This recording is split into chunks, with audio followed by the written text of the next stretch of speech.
हिंसा में 4 लोगों की मौत हो गई है, 72 लोग घायल हो गए हैं। वांगचुक ने लेह हिंसा को दुखद बताया है। लद्दाख में सभी तरह के प्रदर्शन पर फिलहाल रोक लगा दी है, प्रशासन ने रोक लगा दी है।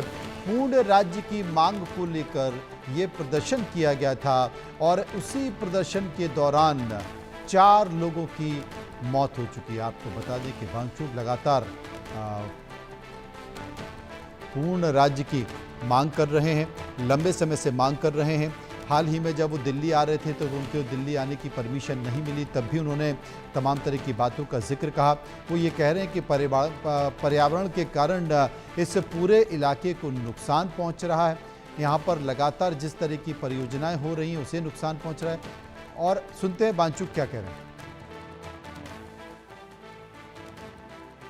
Ladakh has always taken up these 4-point agenda, which included their employment, a clear, honest solution to their employment, which is only half resolved.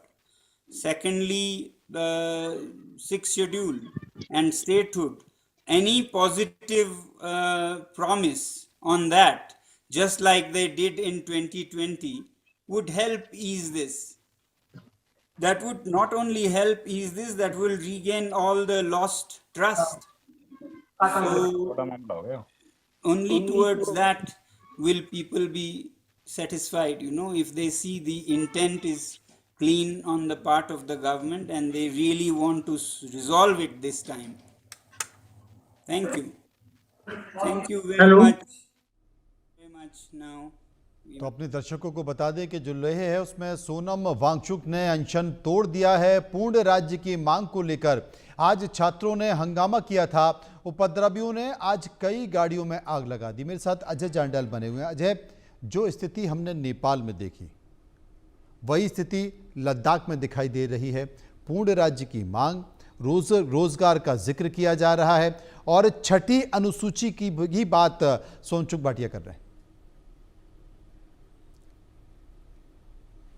देखिए मनोज, ऐसा नहीं है, बिल्कुल थोड़ा अलग तस्वीर है इसे, क्योंकि अगर आप देखें तो पिछले 1 महीने से ज़्यादा समय या फिर ये कहेंगे पिछले काफ़ी समय से अलग अलग चीज़ों को लेकर लद्दाख जो है वो प्रदर्शन करता रहा है। लद्दाख के लोग, सोनम वांगचुक की बात करें, मगर आप देखें तो कभी भी वहाँ पे बवाल नहीं हुआ है। आज भी अगर आप देखें तो पिछले 1 महीने से ज़्यादा समय से ये प्रदर्शन चल रहा था, जिसमें सोनम वांगचुक और उनके जो बाकी सहयोगी हैं, लोग हैं, वो प्रदर्शन में जुटे हुए थे और उसके साथ साथ जो है वो बातचीत का सिलसिला चल रहा था।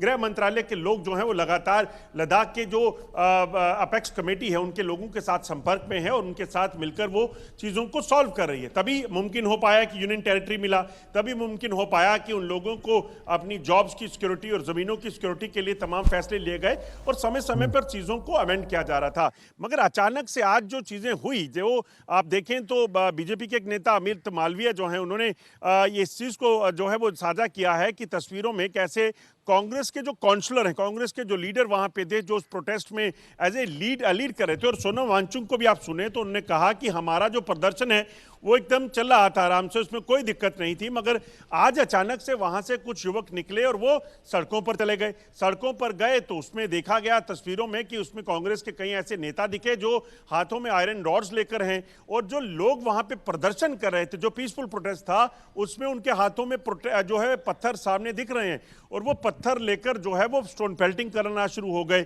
और सबसे बड़ी बात है कि इसे बीजेपी जो है वो कह रही है कि ये दरअसल एक कहीं ना कहीं एक साजिश थी, जिसके तहत इस प्रदर्शन को किया गया, पत्थरबाजी की गई, जिसके बाद पुलिस का, सुरक्षा बलों का और जो प्रोटेस्टर थे उनके बीच में क्लैश हुआ और उसी दौरान जो गोली चली उसमें 4 लोगों की मौत हो गई और कई लोग घायल हुए। क्योंकि जब हजूम निकला तो उस हजूम में इस तरह की जो चीजें हैं वो होनी संभव हो जाती हैं। क्यों और भड़काया किसने, इन तमाम चीजों को लेकर जो है अब आपको बता दूं कि उन लोगों को बुक भी किया गया है, कार्रवाई की जा रही है आइडेंटिफाई करके, जो लोग इस प्रदर्शन को उग्र करने के लिए जिम्मेदार जो है वो बताए जा रहे हैं।